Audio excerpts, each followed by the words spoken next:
Hallelujah. ಖಂಡಿತವಾಗಿ ದೇವರ ಕೃಪೆ, ದೇವರ ಕರುಣೆ ಮೂಲಕವಾಗಿ ಯೇಸು ಸ್ವಾಮಿ 5ನೆಯ ಮಾತಿನಲ್ಲಿ ಹೇಳಿದಂತ ಶಿಲುಬೆ ಕಂಬದ ಮೇಲೆ ನನಗೆ ನೀರಡಿಕೆ ಆಗಿದೆ. ಹಲ್ಲೆಲೂಯಾ. ನನಗೆ ನೀರಡಿಕೆ ಆಗಿದೆ. ಎಷ್ಟು ಜನರಿಗೆ ನೀರಡಿಕೆ ಬಗ್ಗೆ ಗೊತ್ತು? ಹೊರಗಡೆಯಿಂದ ಎಲ್ಲಾದ್ರೂ ಬಂದ ತಕ್ಷಣನೇ ಅವ್ರು ಬಂದ ತಂಬಿಗೆ ನೀರು ಕೊಡುವುದು ಬಹಳ ಪ್ರಾಮುಖ್ಯ. ಹೊರಗಡೆಯಿಂದ ಬಂದ ಮೇಲೆ ಅವ್ರು ಒಂದು ಗ್ಲಾಸ್ ನೀರು ಕೊಡೋದು ಬಹಳ ಪ್ರಾಮುಖ್ಯ. ಅದರಂತ ಆಶೀರ್ವಾದ ನಿಮಗೂ ಇಲ್ಲೂ ತಪ್ಪಿ ಹೋಗಂಗಿಲ್ಲ. ಆಶೀರ್ವಾದನ್ನ ಕಾಪಾಡಿಕೊಳ್ಳೋದಕ್ಕೋಸ್ಕರ, ಆಶೀರ್ವಾದನ ಇಟ್ಟುಕೊಳ್ಳೋದಕ್ಕೋಸ್ಕರವಾಗಿನೇ ದೇವ್ರು ಕೊಟ್ಟಂತ ಒಂದು ಸಮಯ ನನಗೆ ನೀರಡಿಕೆ ಆಗಿದೆ ಅಂತ. ಹಾಗಾದ್ರೆ ದೇವ್ರ ಮಕ್ಕಳ, ದೇವ ಜನರೇ, ಯೇಸು ಸ್ವಾಮಿ ಆ ಶಿಲುಬೆ ಮೇಲೆ ತೂಗಾಡುತ್ತಾ ಕೇಳ್ತಾನೆ, ನನಗೆ ನೀರಡಿಕೆ ಆಗಿದೆ, ನನಗೆ ನೀರಡಿಕೆ ಆಗಿದೆ ಅಂತ ಕೇಳುವಾಗ ಆ ನೀರಡಿಕೆ ದಾಹವನ್ನ ತೀರಿಸೋದಕ್ಕೆ ಯಾರಿಂದ ಇದೆ, ಯಾವ ರೀತಿಯಲ್ಲಿ ಇದೆ, ಯಾವ ಕಾರ್ಯಗಳಿದೆ? ನೀರಡಿಕೆಯನ್ನ ಬರುವುದು ಕಾರಣ ಏನು? ನಾನು ನೀನು ಮಾಡಿದ ಅಪರಾಧಗಳೇ, ನಾನು ನೀನು ಮಾಡಿದ ಕೆಟ್ಟ ಕಾರ್ಯಗಳೇ, ನಿನ್ನ ಹೃದಯ ಕೆಟ್ಟ ಹೃದಯವೇ, ನಿನ್ನ ಕಣ್ಣು ನೋಟಗಳು ಕೆಟ್ಟದವೇ, ನಿಮ್ಮ ಆಲೋಚನೆ ಕೆಟ್ಟದವೇ, ನಮ್ಮ ಹೃದಯವು ಕೂಡ ಆತ್ಮಭರಿತೆ ಇಲ್ಲದ ರೀತಿಗಿರುವುದರಿಂದ ಈ ಕಾರ್ಯಗಳನ್ನ ಯೇಸು ಸ್ವಾಮಿ ಶಿಲುಬೆ ಕಂಬದಲ್ಲಿ ನಿಂತ್ಕೊಂಡು ಹೇಳ್ತಾನೆ, ಬಾಯಾರಿಸ್ತಾರೆ. ಹಲ್ಲೆಲೂಯಾ. ಯಾರಿಗಾಗಿ? ನನಗೋಸ್ಕರವಾಗಿ, ನಿಮಗೋಸ್ಕರವಾಗಿ ಆತನ ಬಾಯಾರ್ತಾ ಇದ್ದಾನೆ. ಬಾಯಾರಿಕೆಯನ್ನ ನೋಡ್ತಾ ಇದ್ದೀವಿ. ಹಾಗಾದ್ರೆ ದೇವ್ರ ವಾಕ್ಯದಲ್ಲಿ ಬೇಗನೆ ದೇವ್ರ ವಾಕ್ಯ ಕಡೆಗೆ ಹೋಗೋಣ. ಸತ್ಯವಿದ ವಾಕ್ಯ ಹೇಳ್ತದೆ, ಈ ಯೇಸು ಸ್ವಾಮಿ ಬಾಯಾರಿದವರಿಗೆ ನೀರು ಕೊಟ್ಟನು. ಹಾಗರಳು ಕಣ್ಣೀರಿಂದ ಮರುಭೂಮಿಯಲ್ಲಿದ್ದಾಳೆ, ಹಾಗರಳು ನೀರಿಗಾಗಿ ತವಕ ಪಡ್ತಾ ಇದ್ದಾಳೆ. ಅಂತ ಸಮಯದಲ್ಲಿ ಆ ದಾಹ ತೀರಿಸೋದಕ್ಕೋಸ್ಕರವಾಗಿ ದೇವರು ಅವಳ ನೀರನ್ನು ಕೊಟ್ಟರು. ದೇವರು ಇಸ್ರಾಯೇಲ್ ಜನರು ಮರಳು ಭೂಮಿಯನ್ನ ಬಿಟ್ಟು ನೋಡ್ರಿ, ಫರೋಹನ ಕೈಯಿಂದ ಕರ್ಕೊಂಡು ಬಂದು ಇಲ್ಲಿ ದೇವರು ಒಳ್ಳೆ ರೀತಿಗೆ ಇರಬೇಕ್ರಪ್ಪ, ನೀವ್ ಹಿಂಗಿರ್ಬೇಕ್ರಪ್ಪ ಅಂತ ತಿಳಿಸ್ಕೊಡುವಾಗ ಇವ್ರು ಗುಣಗುಡ್ತಾ ಇದ್ದಾರೆ. ಏನು ಬೆನ್ನ ಹತ್ತಿ ಬಂದೀವಪ್ಪ, ಇವನ್ ಜೊತೆ ಊಟ ಇಲ್ಲ, ಇವನ್ ಜೊತೆ ಬಂದು ನೀರಿಲ್ಲ, ಇವನ್ ಜೊತೆ ಗುಣಗುಡ್ತಾ ಇದ್ದಾರೆ. ಎಷ್ಟೋ ಜನ ದೇವರು ಮಾಡಿದ ಉಪಕಾರನ ಮರೆತು ಗುಣಗುಟ್ಟವರೇ ಇದ್ದಾರೆ. ಎಷ್ಟು ಜನ ನಂಬುತ್ತೀರಾ? ದೇವ್ರು ಮಾಡಿದ ಉಪಕಾರಗಳನ್ನ ಮರೆತು ಗುಣಗುಟ್ಟವರೇ ಇದ್ದಾರೆ. ಅದಕ್ಕೆ ದೇವರ ಆಶೀರ್ವಾದಗಳನ್ನ ಯಾಕೆ ಕೊಟ್ಟ ಮೇಲೆ ಏನ್ ಮಾಡ್ತಾರಂದ್ರೆ ಕೆಲವು ದಿನಗಳನ್ನ ತಡೆ ಮಾಡಕ್ ಪ್ರಾರಂಭಿಸ್ತಾರೆ. ನೋಡೋಣ, ಇವರ ಗುಣಗುಟ್ಟುವಿಕೆ, ಇವರ ಆಲೋಚನೆ ಬಂದಾಗ, ಸುಖ ಬಂದಾಗ ಆ ರೀತಿಯಾಗಿ, ಸುಖ ಬರದೇ ಇರುವಂತ ಸಮಯದಲ್ಲಿ ಈ ರೀತಿಯಾಗಿ ಇರೋದು ಬೇಡ ಅನ್ನುವಂತ ಮಾತಿಗೆ ವಿಮೋಚನೆ ಕಾಂಡದಲ್ಲಿ ನಾವು ಸತ್ಯವಿದ ವಾಕ್ಯವನ್ನು ಓದಕ್ಕೆ ಹೇಳ್ತೇನೆ. ವಿಮೋಚನೆ ಕಾಂಡ 17ನೇ ಅಧ್ಯಾಯ 3ನೇ ವಚನ. ಬೇಗನೆ ಓದ್ರಿ, ನಾನು ಟೈಮ್ ಸ್ವಲ್ಪ ತಗೋತೀನಿ, ಮುಂದಿನ ಭಾಗ ಕೊಡ್ತೀನಿ ನಾನು. ಅಲ್ಲಿ ಜನರು ನೀರಿಲ್ಲದೆ ಅವ್ರ ಬಾಯಾರಿಕೆಯ ಸಂಕಟಗಳಿಂದ ಮೋಸೆ ಮೇಲೆ ಗುಣಗುಡ್ತಾ ಇದ್ದಾರೆ. Hallelujah, hallelujah. ನಿಮಗೋಸ್ಕರವಾಗಿ, ನಮಗೋಸ್ಕರವಾಗಿ ಯೇಸು ಸ್ವಾಮಿ ಶಿಲುಬೆ ಕಂಬ ಮೇಲೆ ನಿಂತ್ಕೊಂಡಿದ್ದಾನೆ. ಒಂದು ತೊಟ್ಟು ನೀರಿಲ್ಲದೆ ನಾವು ಅವಾಗ ಕೇಳಿದೀವಿ, ಆತನಲ್ಲಿರ್ತಕ್ಕಂಥ 6.5 ಲೀಟರ್ ರಕ್ತ ಹರಿದು ಹೋಗಿತ್ತು. ಬಿಸಿಲಲ್ಲಿ ನಿಂತುಕೊಂಡಿದ್ದಾನೆ. ಆತನಲ್ಲಿರ್ತಕ್ಕಂಥ ನೀರಿನ ಎಲ್ಲ ಅಂಶ ಹೊರಗಡೆ ಬಂದ್ಬಿಟ್ಟಿತ್ತು. ನೀರಿನ ಅಂಶ ಎಲ್ಲ ಹೊರಗಡೆ ಬಂದ್ಬಿಟ್ಟಿತ್ತು. ಅದಾಗೂ ಕೂಡ ಆ ನೀರಿನ ದಾಹ ಬರ್ತಾ ಇರಲಿಲ್ಲ. ಇವಾಗ ನೀರಿನ ದಾಹ ಬರ್ತಾ ಇದೆ. ನನಗೆ ನೀರಡಿಕೆ ಆಗಿದೆ ಅಂತ. ಎಷ್ಟೋ ಜನರ ಜೀವಿತದಲ್ಲಿ ಈ ನೀರಡಿಕೆ ಬಗ್ಗೆ ಅರ್ಥ ಮಾಡಿಕೊಳ್ಳದೇ ಇರುವಂತ ಸಮಯ. ಗುಣಗುಟ್ಟುವಿಕೆ, ದೇವ್ರೆಲ್ಲಾ ಮಾಡಿದಾಗ್ಲೂ ಗುಣಗುಟ್ಟುವಿಕೆ, ದೇವ್ರೆಲ್ಲಾ ನಡೆಸಿದಾಗ್ಲೂ ಗುಣಗುಟ್ಟುವಿಕೆ. ದೇವ್ರು ನಾವ್ ಎಲ್ಲಿದ್ದೀವಿ, ನಾವ್ ಹೇಗಿದ್ದೀವಿ, ನಾವ್ ಏನ್ ಬಿಟ್ಟಿ ಕೆಲಸ ಮಾಡ್ತಾ ಇದೀವಿ, ನಾವ್ ಹೆಂಗಿದ್ದೀವಿ, ಅದನ್ನ ಬಿಟ್ಟು ಕರ್ಕೊಂಡ್ ಬಂದ್ರಲ್ಲ, ನಾವ್ ಒಳ್ಳೆ ರೀತಿಯಾಗಿ ಇರ್ಬೇಕಂತ ದೇವ್ರು ಕರ್ಕೊಂಡ್ ಬಂದ್ರಲ್ಲ, ಅದಕ್ಕೆ ಮೋಶೆಯಲ್ಲಿ ಕಳಿಸಿದ್ರಲ್ಲ, ಈ ವ್ಯಕ್ತಿ ನಮಗಾಗಿ ಒಬ್ಬ ನಾಯಕನಾಗಿ ಇಟ್ರಲ್ಲ ಅಂತ ನೆನಪು ಮಾಡ್ಕೊಂಡಿರೋದಿಲ್ಲ. ಅದಕ್ಕಾಗಿ ದೇವ್ರು ಹೇಳ್ತಾ ಇದ್ರೆ, ಎಷ್ಟೋ ಜನರ ಜೀವಿತದಲ್ಲಿ ಇವತ್ತು ನಾವು ಕೇಳ್ತಾ ಇರುವಾಗ, ಇವತ್ತನ್ನು ನೋಡ್ತಾ ಇರುವಾಗ ನೋಡ್ರಿ, ಚಿಕ್ಕ ಒಂದು ಕಾರ್ಯಗಳು, ನಂಬಿಕೆ, ಕೋಟ್ಯಾಧೀಶ್ವರ ಆದಂತ ಆ ಸಹೋದರಿ ಒಂದು ನಂಬಿಕೆ, ಭಕ್ತಿ, ನನ್ನ ಸತ್ರು ಪರವಾಗಿಲ್ಲ, ನಾನು ದೇವ್ರ ರಾಜ್ಯಕ್ಕಾಗಿ. ನೋಡ್ರಿ, ದೇವ್ರ ವಾಕ್ಯದಲ್ಲಿ ನೋಡುವಾಗ, ದೇವ್ರ ಮಾತಿನಲ್ಲಿ ಕೇಳುವಾಗ ಖಂಡಿತವಾಗಿ ನನ್ನ ಪ್ರಿಯ ದೇವ್ರ ಮಕ್ಕಳೇ, ದೇವ್ರ ಜನರೇ, ಇವತ್ತಿನ ನೋಡುವಾಗ ಒಂದು ವ್ಯಕ್ತಿ ಸ್ವರ್ಗಕ್ಕಾಗಿ ಏನ್ ತ್ಯಾಗ ಮಾಡ್ತಾನೆ, ಸ್ವರ್ಗಕ್ಕಾಗಿ ಏನ್ ತ್ಯಾಗ ಮಾಡ್ತಾನಂತ. ಸ್ವರ್ಗ ಬೇಕು ನನಗೆ, ಅದಾಗೂ ಕೂಡ ಆ ಕಾರ್ಯಗಳಾದ್ರೆ ಎಷ್ಟು ಮಟ್ಟಿಗೆ ಕಾರ್ಯಗಳಿರುತ್ತೀವಿ ಅಂತ ಇಲ್ಲಿ ನೋಡ್ತಾ ಇರುವಾಗ ಬಾಯಾರಿದಂತ ಕಾರ್ಯಗಳು. ಯೇಸು ಸ್ವಾಮಿ ನೀರಡಿಕೆ ಆದಂತ ಸಮಯದಲ್ಲಿ ಇಲ್ಲಿ ಗುಣಗುಡ್ತಾ ಇದ್ದಾರೆ.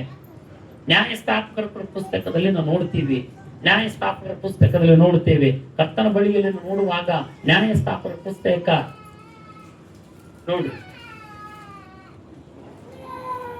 15ನೇ ಅಧ್ಯಾಯ 18ನೇ ವಚನ ಓದಿ. ನ್ಯಾಯಸ್ಥಾಪಕರ ಪುಸ್ತಕ. ಅವನು ಬಹಳ ದಾಹವುಳ್ಳವನಾಗಿ ದೇವರಿಗೆ, ನೀನು ನಿನ್ನ ಸೇವಕನ ಮೂಲಕವಾಗಿ ಮಹಾಜಯವನ್ನು ಉಂಟು ಮಾಡಿದ, ನಾನು ದಾಹದಿಂದ ಸತ್ತು ಹಲ್ಲೆಲೂಯಾ, ಈ ಸುನ್ನತಿ ಇಲ್ಲದ ಜನರ ಕೈಯಲ್ಲಿ ನಾನು ಬೀಳಬೇಕು. ನಾನು ದಾಹ ಇಲ್ಲದವನಾಗಿ ದಾಹದಿಂದ ಈ ವ್ಯಕ್ತಿಗಳ ಕೈ ಕೆಳಗೆ ಬೀಳಬೇಕು, ಬಾಯೇರಿದ ಜನರಾಗಿ. ಅದಕ್ಕೆ ಒಂದು ಕಾರ್ಯಗಳು ಯೆಶಾಯನ ಪ್ರವಾದ ಗ್ರಂಥದಲ್ಲಿ ಕೂಡ ನೋಡ್ತೀವಿ. ಬಾಯೇರಿದ ಸಕಲ ಜನರು ನೀರಿನ ಬಳಿಗೆ ಬನ್ನಿರಿ, ನೀರಿನ ಬಳಿಗೆ ಬನ್ನಿರಿ. ದಾಹ ಉಳ್ಳವರೆಲ್ಲ ನೀರಿನ ಬಳಿಗೆ ಬನ್ನಿರಿ, ದಾಹ ಉಳ್ಳವರೆಲ್ಲ ಬನ್ನಿರಿ. ಆ ದಾಹ ನನಗೂ ನಿನಗೂ ಇದೆಯಾ? ಆ ಸಕಲ ಜನರಾಗಿ ನಾವು ಬಂದಿದ್ದೀವ? ಆ ದಾಹ ತೆಗೆದುಕೊಳ್ಳೋ ಶಕ್ತಿ ಉಳ್ಳವರಾಗಿದ್ದೀವ? ಪರಲೋಕ ಭೂಲೋಕ ಉಂಟು ಮಾಡಿದ ಸರ್ವಶಕ್ತನಾದ ಸ್ವಾಮಿ, ನನ್ನ ನಿಮ್ಮನ್ನು ಪ್ರೀತಿ ಮಾಡಿದ ಸ್ವಾಮಿ ಸರ್ವವಲ್ಲವನಾಗಿದ್ದಾನೆ. ಹಲ್ಲೆಲೂಯಾ. ಇದು ನನಗೆ ಸ್ವಲ್ಪ ಸಮಯ ಕಡಿಮೆ ಆದ್ರೂ ಪರವಾಗಿಲ್ಲ, ನಾನು ಬೇಗನೆ ಮುಕ್ತಾಯ ಮಾಡ್ತೀನಿ. ಕಡೆಯ ವಚನ ಒಂದು ಓದಿ ಬಿಡೋಣ. ನೋಡ್ರಿ, ಹೇಳ್ತದೆ ಕೊರಿಂಥರ ಪತ್ರಿಕೆ 4ನೇ ಅಧ್ಯಾಯ 11ನೇ ವಚನ ಓದ್ರಿ. ಕಡೆದಾಗ ಒಂದು ವಚನ ಓದ್ರಿ. ಶಾರ್ಟ್ ಮಾಡ್ತಾ ಇದ್ದೀನಿ ನಾನು, ಯಾಕೆ ಮುಂದಿನ ಟೈಮ್ ಓದಿ. 1 ಕೊರಿಂಥ ಪತ್ರಿಕೆ 4ನೇ ಅಧ್ಯಾಯ 11ನೇ ವಚನ.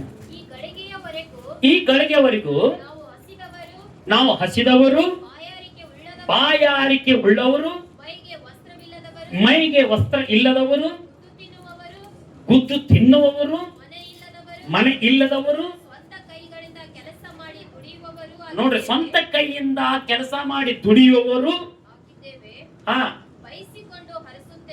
ಬಯಸಿಕೊಂಡು ಹರಿಸುತ್ತೇವೆ, ಈ ಹಿಂಸೆಗಳನ್ನ ಪಟ್ಟು ಸಹಿಸಿಕೊಳ್ಳುತ್ತೇವೆ.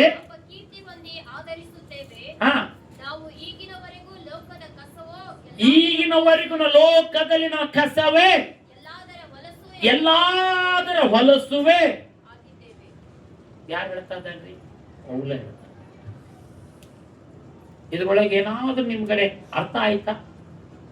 ಯೇಸುಗಾಗಿ ಏನಾದ್ರೂ ತ್ಯಾಗ ಮಾಡಕ್ ಅರ್ಥ ಆಯ್ತಾ? ಯೇಸುಗಾಗಿ ಏನಾದ್ರೂ ಸ್ವಲ್ಪ ಪುಟ್ಟ ಸಣ್ಣ ಪುಟ್ಟ ತ್ಯಾಗ ಅಂದ್ರೆ ನಾವು ಸಹಿಸ್ಕೊಳಕ್ ಮನಸ್ಸೇ ಇಲ್ಲ, ನಮಗೆ ಸಹಿಸ್ಕೊಳಕ್ ಮನಸ್ಸೇ ಇರೋದಿಲ್ಲ. ಬಟ್ಟೆ ಇಲ್ಲದೆ ಗುದ್ದು ತಿನ್ನೋರಂದ್ರೆ ಬಡಿಸ್ಕೊಳ್ಳೋರಾಗಿದ್ದೇವೆ.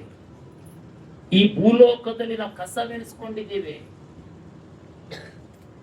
ಅವಾಗ ನಾವು ದೇವ್ರ ಮಕ್ಕಳು ಅಂತ ನಾವೀಗ ಹೇಳುವಂತ ಮಾತನ್ನ ಪೌಲ ಹೇಳ್ತಾ ಇದೆ. ನನ್ನ ಪ್ರಿಯರೇ, ಹಾಗಾಗಿ ನನ್ನ ಪ್ರಿಯ ದೇವ್ರ ಮಕ್ಕಳ ದೇವರೇ, ಕರ್ತನಾದ ಯೇಸು ಸ್ವಾಮಿ ನನ್ನನ್ನು ನಿಮ್ಮ ಪ್ರೀತಿ ಮಾಡಿದಂತ ದೇವರು, ನನ್ನನ್ನು ನಿಮ್ಮನ್ನು ನಡೆಸಿದಂತ ದೇವರು, ಆತನಿಗಾಗಿ ನಾವು ಯಾವ ತ್ಯಾಗದಲ್ಲಿದ್ದೇವೆ, ಯಾವ ಮಾರ್ಗದಲ್ಲಿದ್ದೇವೆ, ಯಾವ ನಡೆಯಲಿದ್ದೇವೆ, ಯಾವ ನುಡಿಯಲ್ಲಿದ್ದೇವೆ, ಯಾವ ಆಲೋಚನೆಯಲ್ಲಿದ್ದೇವೆ.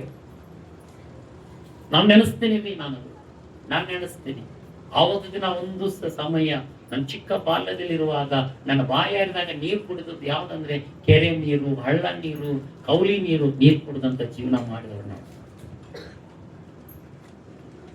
ಆ ನೀರು ಜೀವನ ಮಾಡಿದವ್ರು ನಾವು, ಆ ಕಷ್ಟಪಟ್ಟ ಅನುಭವಿಸಿದವ್ರು ನಾವು.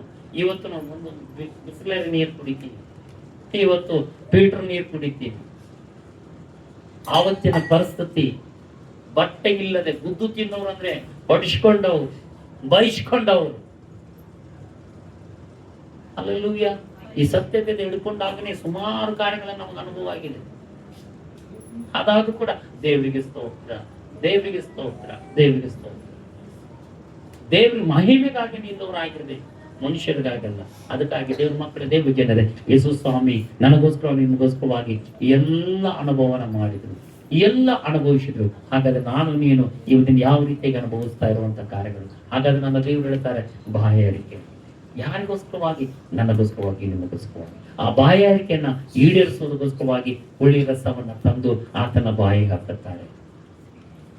ಹುಳಿ ರಸವನ್ನ ಬಾಯಿಗೆ ಹಾಕುತ್ತಾರೆ. ಬಾಯಾರಿದಂತ ನನ್ನ ಸರ್ವಶಕ್ತರಾದ ದೇವರು, ಹಸಿದವನಾಗಿದ್ದಂತ ಸಮಯ.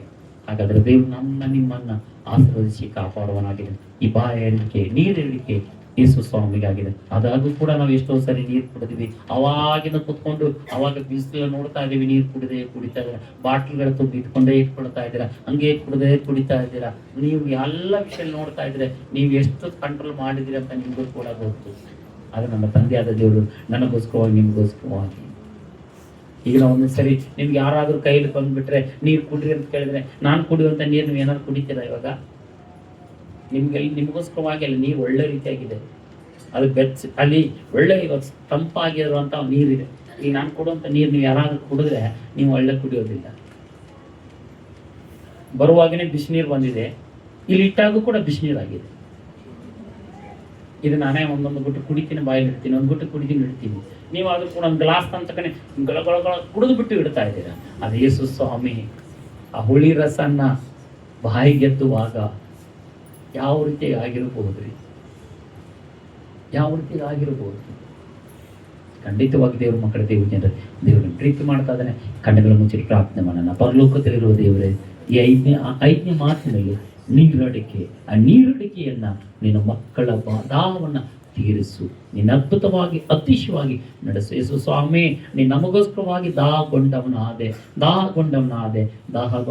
ಯೇಸುವೆ, 5 ಮಾತುಗಳಲ್ಲಿ ಕೂಡ ಶಿಲುಬೆ ಕಂಬದ ಮೇಲೆ ನಿನ್ನ ವಾಕ್ಯದ ಪ್ರಕಾರ ಮಾತಾಡಿ ಒಂದೊಂದು ಮಾತುಗಳು ನಿನ್ನ ಮಹಿಮೆಗೆ ಯೇಸು ನಾಮದ ಬೇಡಿಕೊಂಡು ತಂದೆ.